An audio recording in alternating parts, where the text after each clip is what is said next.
When you mention the name Bon Jovi, you're really talking about two things. It's the name of one of the most famous rock bands in the world, and it's also the name of its frontman and lead singer, John Bon Jovi. Either way, after a quarter of a century in the spotlight, you're still talking about one of the most successful acts in music history. Since emerging from the clubs of the New Jersey Shore a decade after Bruce Springsteen, Bon Jovi has sold just as many records around the world, but without the fanfare and critical acclaim. And as we first reported when we broadcast this story last spring, none of this would have happened without the founder, John Bon Jovi. Showman, salesman, philanthropist, sportsman, and clear-eyed CEO who is very much an anomaly in the music business. On a hot New Jersey day in July of 2007, Giant Stadium in the Meadowlands was filling up for a live Earth benefit featuring some of the most famous rock stars on the planet. A few thousand feet overhead, John Bon Jovi, one of the main headliners and the crowd's favorite, was surveying his domain. This is my hometown stadium. I'm so crazy about this building.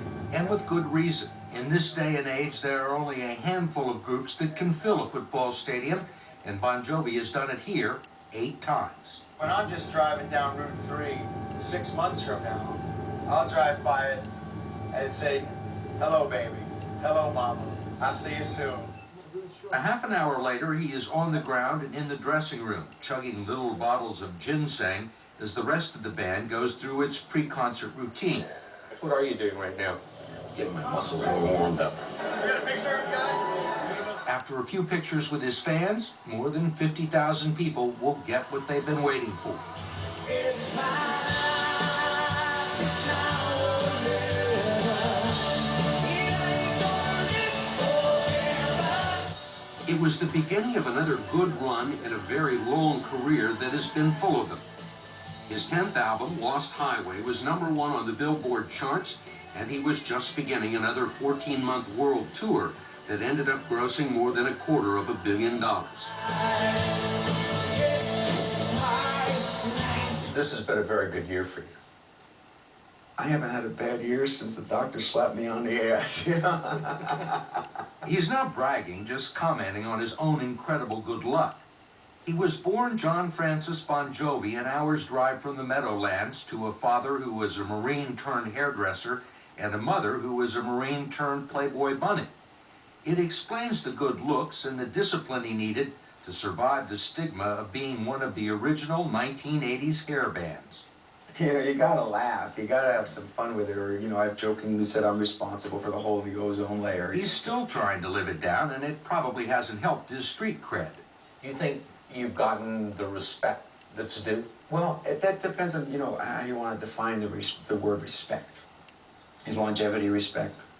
Is, you know, coming home and having your family be proud of you respect? I don't know if what you're asking me is critical acclaim. You know, there are critics, darlings, that I won't be. I got that. When Bon Jovi's 3rd album, Slippery When Wet, debuted in 1986, Rolling Stone wrote that it sounded like bad 4th-generation metal and neglected to mention a cut that would soon become a rock anthem.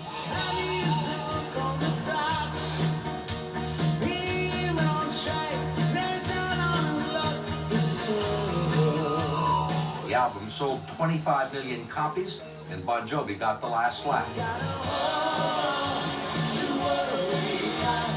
One of the biggest albums of all time is called Slippery When Wet. It's, you know, if Living on a Prayer hasn't crossed generations and had its influence on this culture and isn't the biggest, you know, karaoke song or stadium song that's up there with anyone's ever, let me know, because it's just obviously not the truth.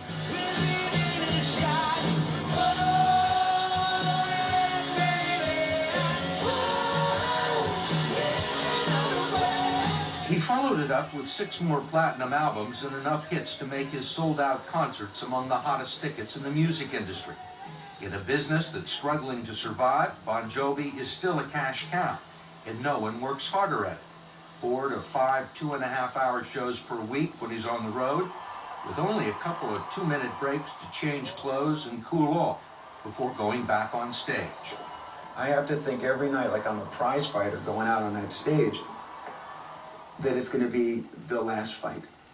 You'd think, why would I beat myself up like that after 25 years? Why would you? Because you want to be the best.